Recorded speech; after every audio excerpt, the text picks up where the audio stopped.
Yo, y'all already know what time it is, baby. Nakama's journey time. Fishman Island. Let's get it. Play the intro.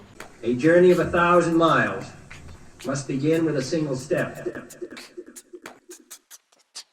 Let's get it.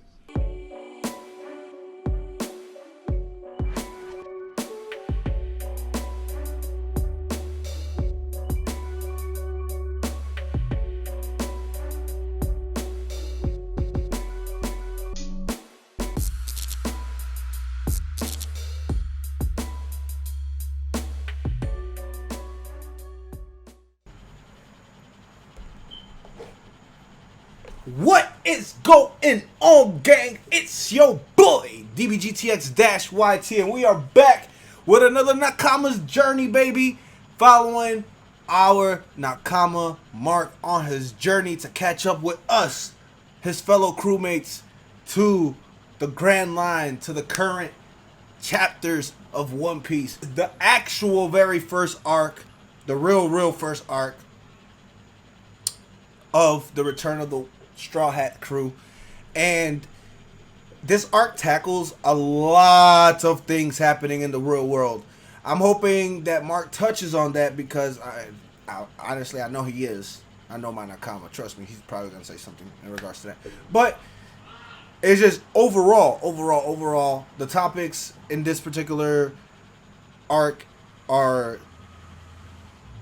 very much overwhelming. It overwhelms you. I can say that. It overwhelms you. And shout out to Totally Not Mark for allowing me to use this video and doing this reaction review, whatnot. And of course, you know, thank you guys for coming through, subbing, sharing, and showing the love and support every single time. If you're new, continue doing so, man. We're on our way to 1,500 subscribers right now. We got 1,450. We need 50 more, so please show the love, and I will let you guys know next video how many subs we went up. Let's get it. Road to 2K. With that being said, let's go ahead and start this video. I am tired Here we go. right now.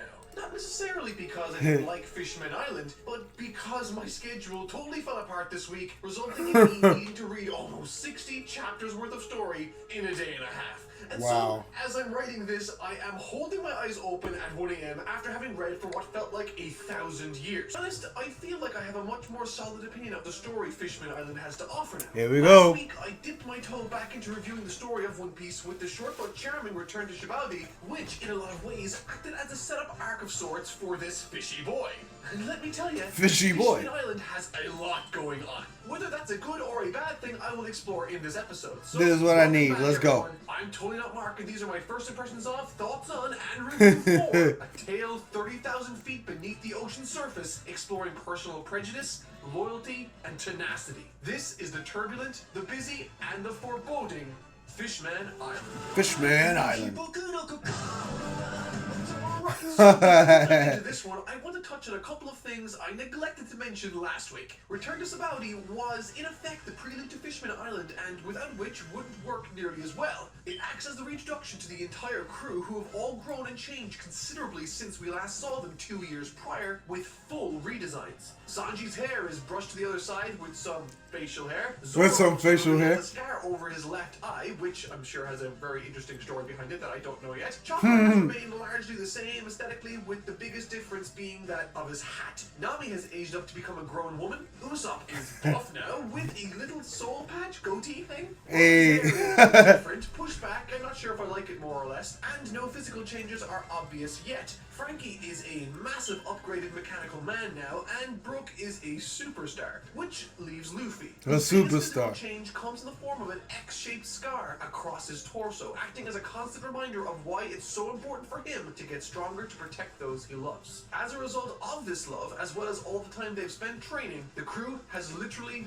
never been stronger. taking on pacifistas with relative ease, and speaking of which, Bartholomew Kuma, the real one, acting on its last shred of humanity, he protected the Thousand Sunny until Frankie arrived back at the archipelago. I don't know what this means for the future, but I'm interested to see how Dr. Vegapunk plays into future events. Speaking generally before all right, here we go. the story in greater detail, I actually really enjoyed this arc. It's by no means the best or even in the top 5. I would say I got a little bit more enjoyment out of this arc than I did with Little Garden. Or perhaps the same. It doesn't do anything structurally different to the prior arcs of the story, and does some things I'm I'm interested in seeing this. We'll explore in greater detail later. But overall, I'm pretty happy I read it. It has some tender moments, and I'd totally be down to read it again in the future sometime. Fishman Island is a story that finally explores the rich history of The Super Mario soundtrack. Since the very beginning of the story, nice. Ostracized and belittled for how they are. It's a story about prejudice and the means with which to combat that on both sides of this, which is a really interesting way of tackling the issue, I think. Now, with that said, I think it can be very heavy-handed in parts, with certain characters devolving down to represent the extremity of a certain ideology's point of view. But overall, I think it offers more good than bad. So, let's talk about the setup and how the story handles the first act. Let's see what I gotta see what he says. I thought that this was actually gonna Rayleigh's farewell to the Straw Hats top the Arlon Park. Encountered Roger, young and skinny, brimming with a large smile painted across his face, wearing a straw hat. He asked Rayleigh to join his crew, and the rest was history. But the fact that Roger has Luffy's hat, or has a hat similar to Luffy, has me thinking, that straw hat Roger was wearing, how did it come to be worn by Shanks? Okay, here's a theory, and it's a bold one. What if Shanks was the one to kill Roger? What if Shanks poisoned him? And the reason he went to look over Luffy was to keep tabs on him. By some mechanism, he knew that Luffy was the one. He knows now that Luffy is going to come all the way back to him to deliver the hat, and maybe Luffy growing into the person he is today is important for something he wants to achieve. He's an Emperor of the Sea, and he was the enemy of Whitebeard for some time. We know that Whitebeard's a good guy. Now, obviously, there needs to be a few more bits of setup, and an explanation needs to be delivered upon, but I think this could be really cool. For the big bad and the hero of the story to have been established in the very first chapter, without anyone really knowing, that would be awesome, but who knows? I could be completely wrong and probably am. Besides, I spent too long speculating, time to talk about fish stuff. The story centers around the crew as they make their treacherous way towards Fishman. I don't know what to tell you. Once they have the ship, It's a good theory though. Good theory. Well, it absolutely isn't. And this is one of the aspects of this arc, I think, Donkey Kong. to set itself apart from the rest of the other arcs. This destination, Fishman Island, is the most... Oh, you feeling very Nintendo-ish, huh, Mark? In the past. Just like the rest of the... Tell your editor he felt very Nintendo-ish on this one. I see. Paying the classical mods to the Donkey Kong Country. As they dive 10,000 aquatic ambient and eventually 30,000 feet below sea level, where enormous Neptunians lurk and where light can't reach. And unlike the other arcs of One Piece that center around the exploration of a particular island, the journey to Fishman Island alone is just as action-packed and important as the activity that goes down once they do meet their destination. This brief but enthralling introduction to the depths of One Piece both inform the story that we are to explore later on, but also introduces us to the environment and a lot of definitely mechanics we will have to contend with during this story, like enormous mythical creatures and bubble suits that enable the likes of those with devil fruit abilities to navigate the water they're in. I thought was introduced in an ingenious way, if I'm being perfectly honest. You see, something we've not had to contend with much in the series so far is air, oxygen levels. In this story, it plays a massive role, specifically because it's in short supply a lot of the time in various scenes. For instance, the study that Raleigh coated has a membrane that can be permeated but not to an extreme extent, meaning one or two individuals can punch or slice through it, but if too many at once try, it won't end well. Which is a nice bit of added tension to the group's activities, considering almost half of them are devil fruit users, which, by the way, offer a lot in the way of an opportunity for Luffy to demonstrate his character perfectly. Throughout the treacherous journey down through the depths of the sea, further and further the crew encounter numerous obstacles and beasts they need to flee from. And thankfully, they can, using the Sunny, but the drawback is that it uses oxygen, which, I mean, on its own is sort of cool to create tension, but it gets compounded when the situation worsens, leading to them all running out of oxygen on the Sunny when they needed to make a split decision of whether to run away or to keep the air. But the interesting part is, at no point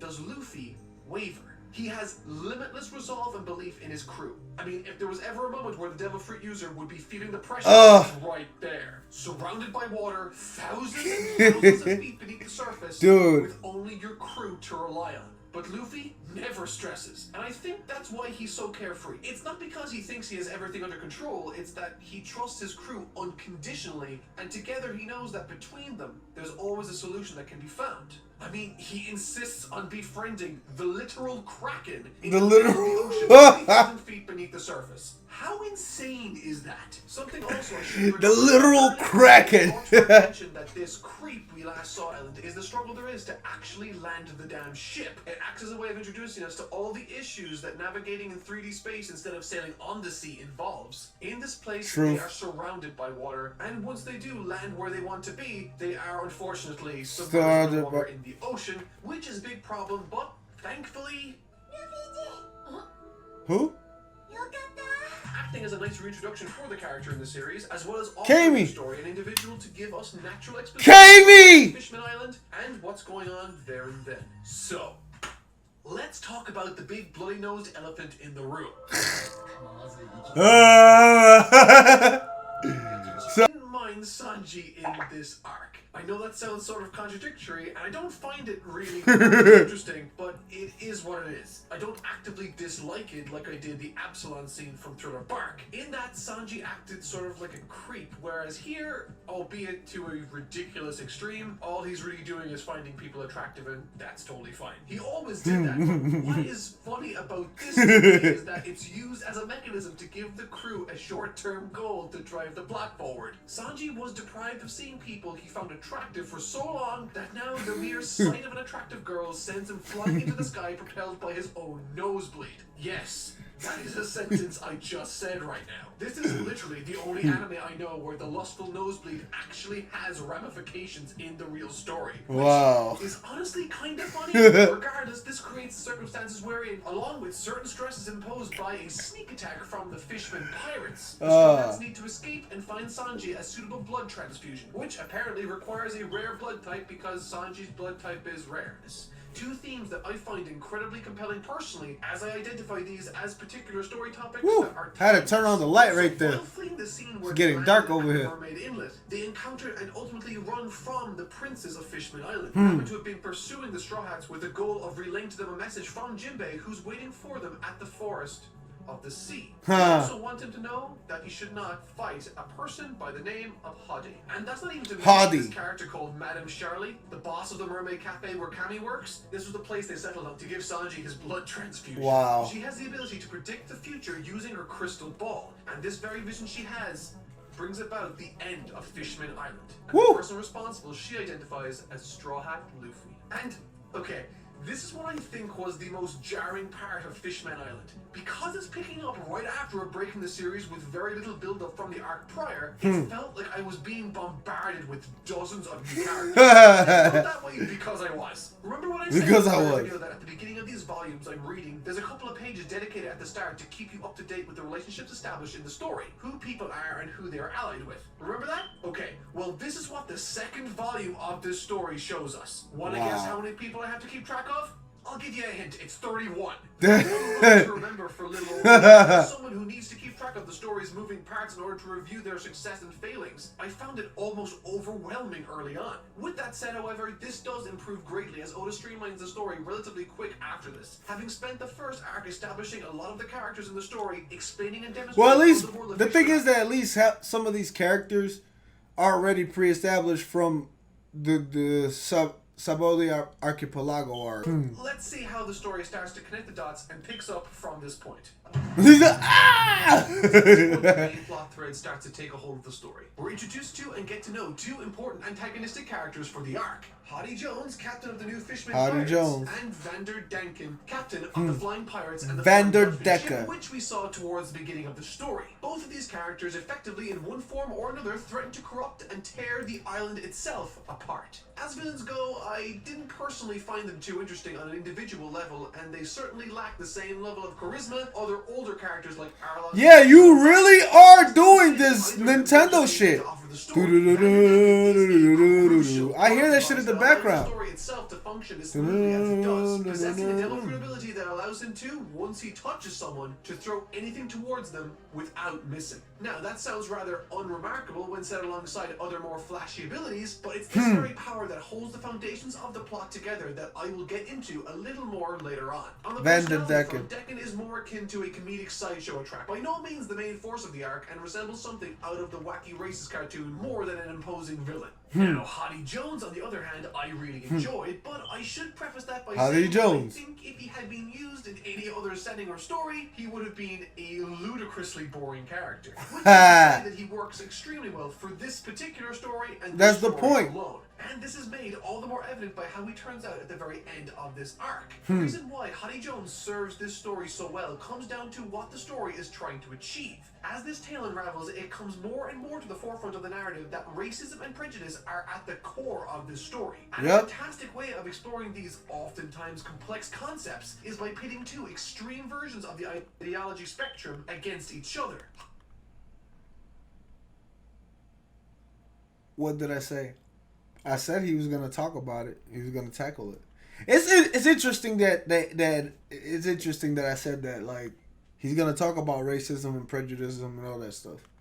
Haru and Samanami are taken to the palace by King Neptune, where Luffy meets Princess Shirahoshi, an enormous mermaid that has been locked away in her room for 10 years, hiding from one Vanderdecken who relentlessly throws lethal weapons and projectiles towards her from a very far distance in an effort to kill her for not agreeing to marry her. Now, naturally, when she meets Luffy, she is initially reluctant to trust him at all. Oh, and as a quick aside, this particular enormous mermaid where someone asks Luffy to prove himself, but he never once tries to convince anyone of anything.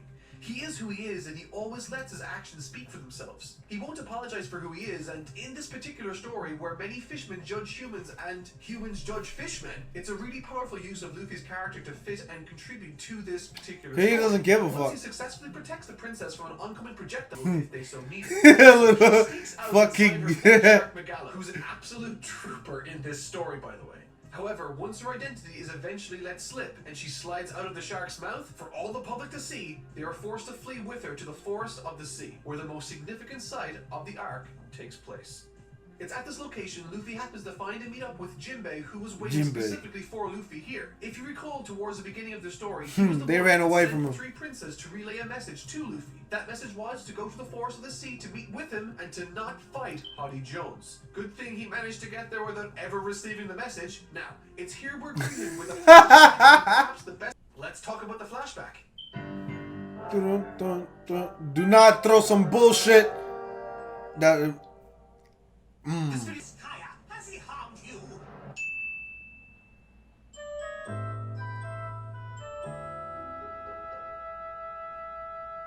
He said, nope, I did not edit this. Is that it makes the, but not limited to, Hottie Jones as a kid, Vanderdecken, Fisher Tiger, Jinbei, and Arlong working beneath Fisher Tiger as young men before both defecting, and their royal family, to name but a few. Primarily following the history of Queen Otahime. The goldfish in Japan symbolizes prosperity and children, which is fitting as this character's ultimate goal is to free the future generations of this cycle of hatred her people have found themselves to be trapped in. I found her character to be charming and incredibly sweet. I didn't even catch that. A specific series of events surrounding the sudden arrival of a celestial dragon, demanding this and that of these people he deemed to be far beneath them. You know, typical likable celestial dragon stuff. Of the entire typical dragon celestial stuff. Is the only one who shows any ounce of compassion, and in a selfless act that embodies her belief perfectly, she jumps in front of this despicable human being to protect him from a gunshot. The character of Otahime is crucial to the overall message of this story, as she embodies the overall goal being that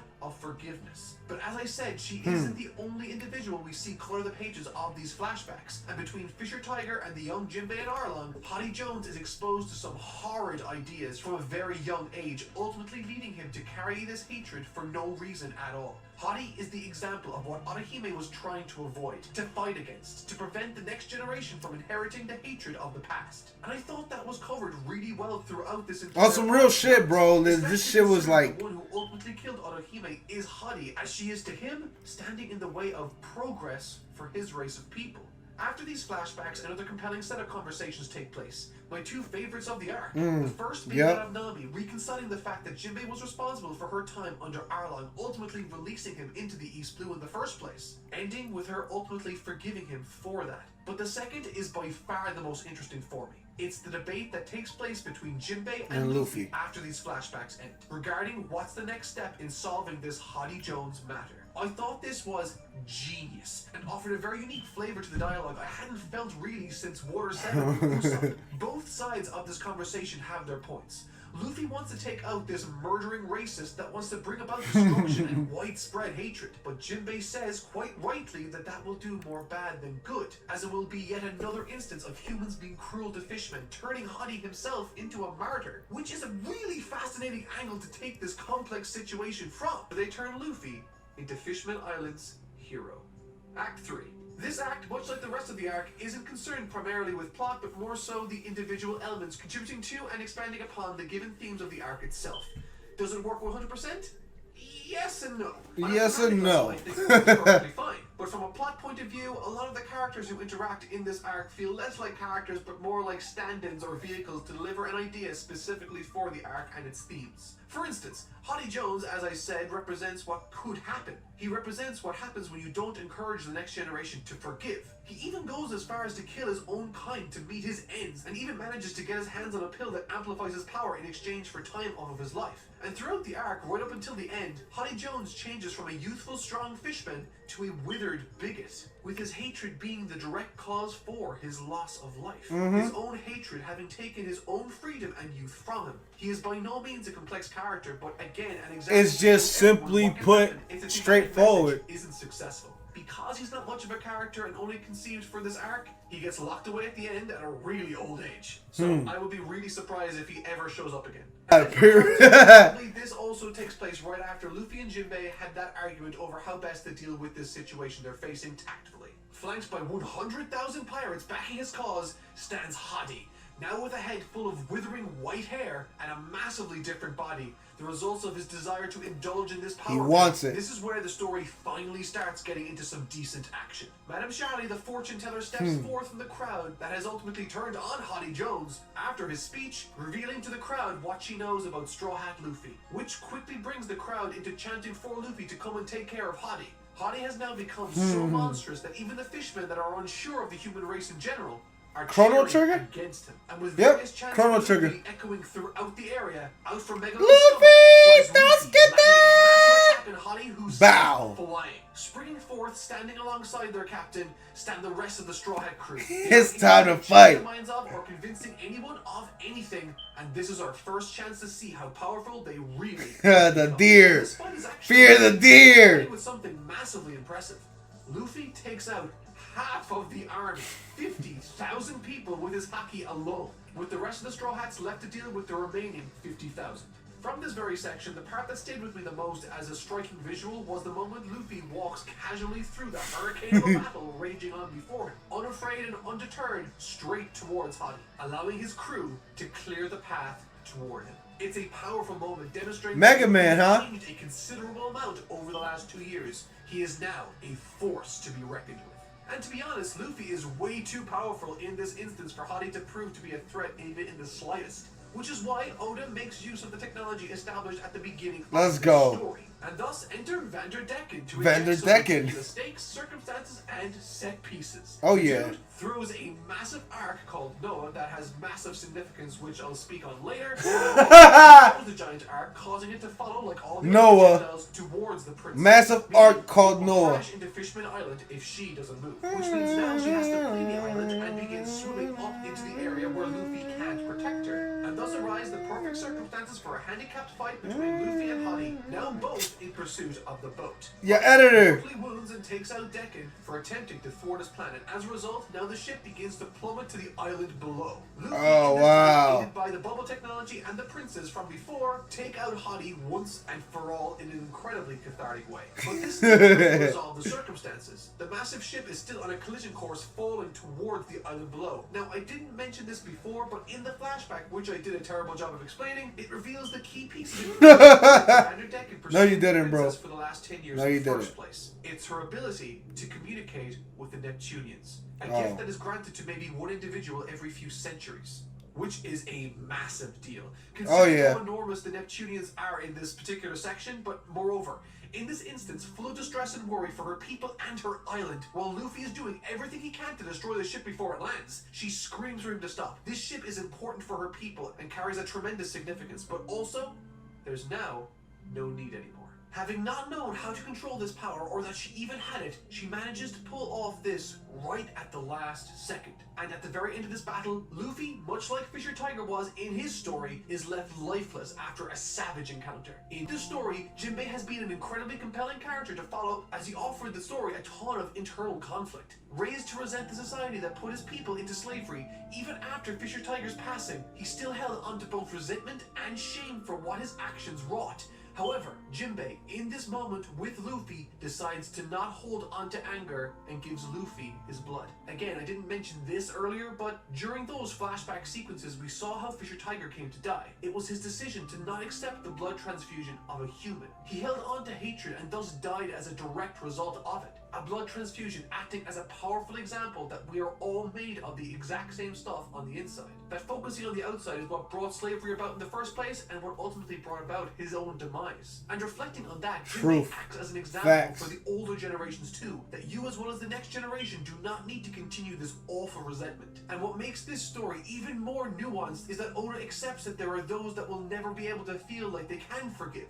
And that can be okay too, as long as you don't instill this resentment in the next generation. And to be honest, I think that's a really powerful message for a story. I mean, as many of you might already know, I'm Irish. I've lived in Ireland my entire life, and in doing so, I've become aware of Ireland's turbulent past with the British Empire and England. And while relations between Ireland and the British Empire are relatively great right now, all things considered regarding our history, there are still Irish alive today that despise the British for the past that we share. And perhaps it's because of my upbringing, but I really appreciated that angle that this arc took when discussing prejudice and forgiveness. Oftentimes during these stories, a massive amount of focus is put on the racism side of the argument. And that's because it's the obvious target and makes for a compelling force to fight against. And it goes without saying that it absolutely 100% is a force that should be fought against. But in these circumstances, situations are rarely cut and dry, especially if you extrapolate over And they're explaining everything. These circumstances will continue to affect every subsequent generation until both sides reach an eventual understanding. And I love that this story took the time to focus on the forgiveness side of the argument, as it is, in my opinion, the single most important and fascinating part to explore within a story. If I were to hold English people my age responsible for the sins of their great-grandparents, or entire country for that matter, then all I'm doing is perpetuating this horrific toxic mentality to future generations to suffer through, full of resentment and hatred, which not only isn't fair to them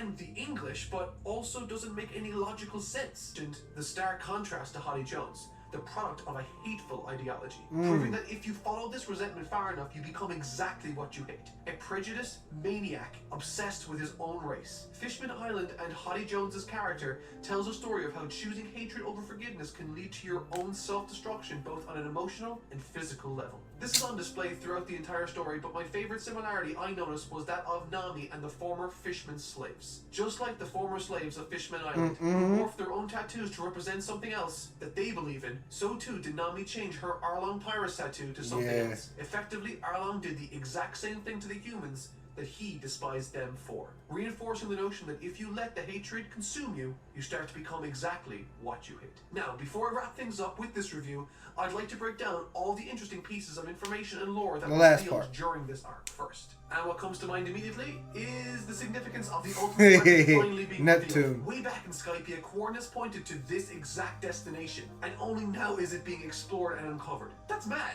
There's also this really interesting moment where Luffy asks Jinbei right after he saves his life to join the Straw Hat crew. And while he doesn't immediately accept Luffy's offer due to his own need to take care of some certain businesses he needs to attend to, I think it's a really nice little thing left for us to look forward to in the story, whenever it does end up happening, that is. Personally, I think Jinbei is a perfect addition to the Straw Hat crew. Also, I didn't mention it during this arc, but Robin wandered off to uncover a poneglyph in her own sort of side story, effectively disconnected from the rest of it until the very, very end. And on this particular poneglyph read an apology from one Joy Boy.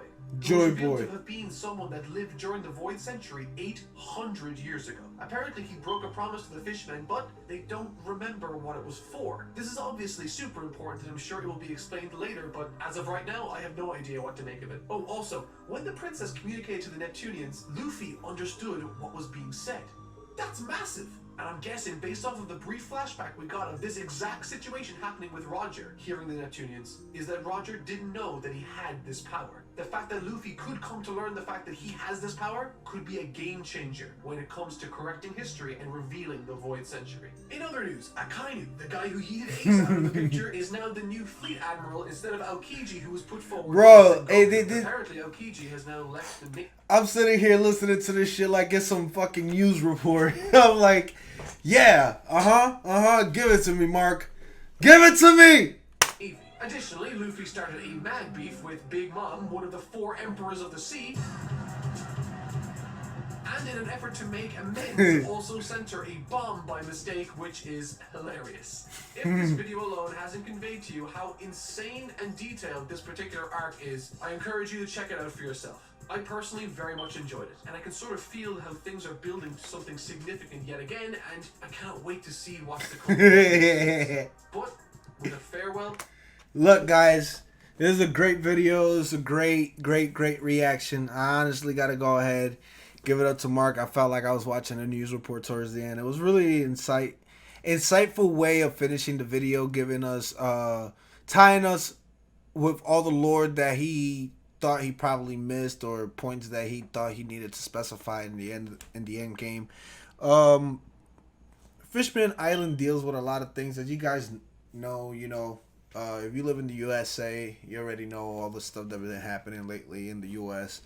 I mean, it's happening all over the world. It doesn't matter what color you are, your background, all that, the history, the ancestry, inherently you grow, you learn about the stuff that happens, and it's really up to you to be part of the conversation, and to try to get to understand the other side and try to, make, not just amends, people, there should be amends, there should be, payments, there should be all that, but it's not just that, it's just the overall eliminating the toxicity, eliminating the venom that exists in society, where, you look at somebody and because the way they look, their shape, their color, their preferences or anything like that, like all that, they eliminate that and you have a more open view, more lovable society, more,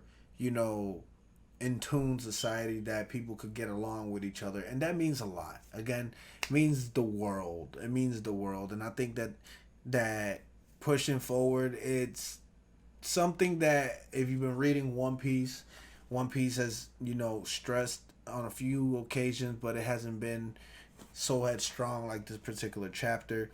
Watching One Piece, the same thing, but ultimately just the world is talking about this topic, and it's interesting enough that it is around this time that Mark is doing these kind of reviews and such, and this one means more in that respect because of everything that's happening. So again, shout out to him, and with his own history of what has happened between his country and other countries and all that good stuff, it comes down to an understanding.